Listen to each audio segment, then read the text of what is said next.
This Tuesday, a panel of scientific experts will begin a 4-day meeting to evaluate new findings about a controversial weed killer. At the heart of their review, whether the chemical causes cancer in humans. Its use has grown in California and the world, but as Ann Makovec reports, new at 6, you won't know anytime soon if any residue is found on your produce.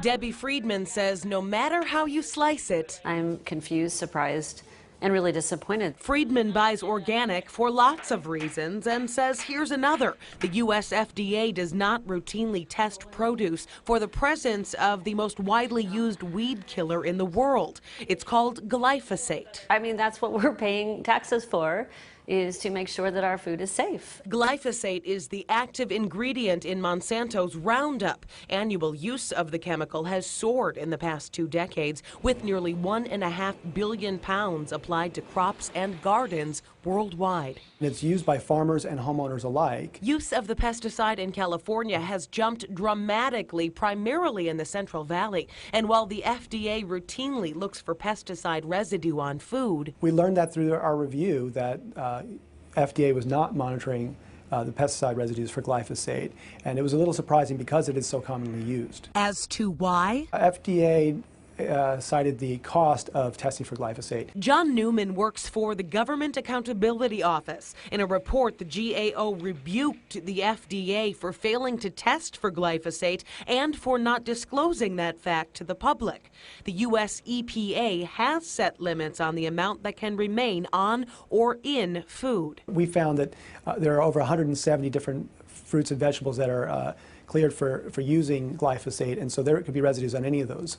That concerns pediatrician Michelle Perro. To not test for the most commonly used pesticide is, what are we doing? Since it was approved in 1974, glyphosate has been regarded as safe. But last year, cancer experts with the World Health Organization classified the chemical as a probable human carcinogen.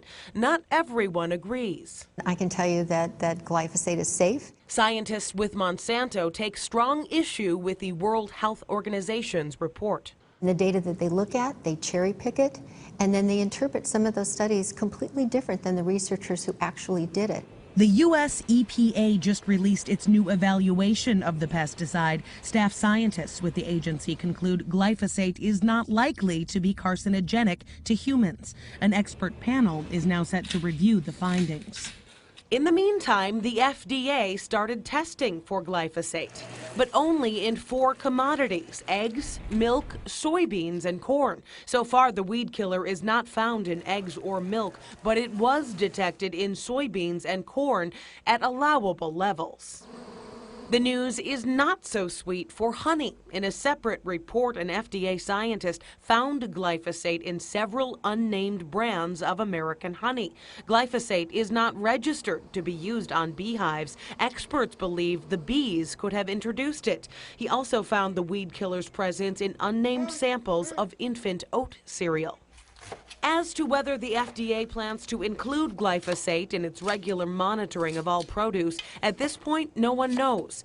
GAO's Newman believes they should. Consumers will want to have this information so they can know whether or not their food supply is safe. In Marin County, Ann Makovec, KPIX 5. Now, next year, a U.S. federal district court in San Francisco is poised to hear a major lawsuit. It alleges this weed killer is causing a potentially lethal blood cancer. As for this expert panel, it's expected to issue its review to the EPA. The agency will then issue a new risk assessment sometime in the future.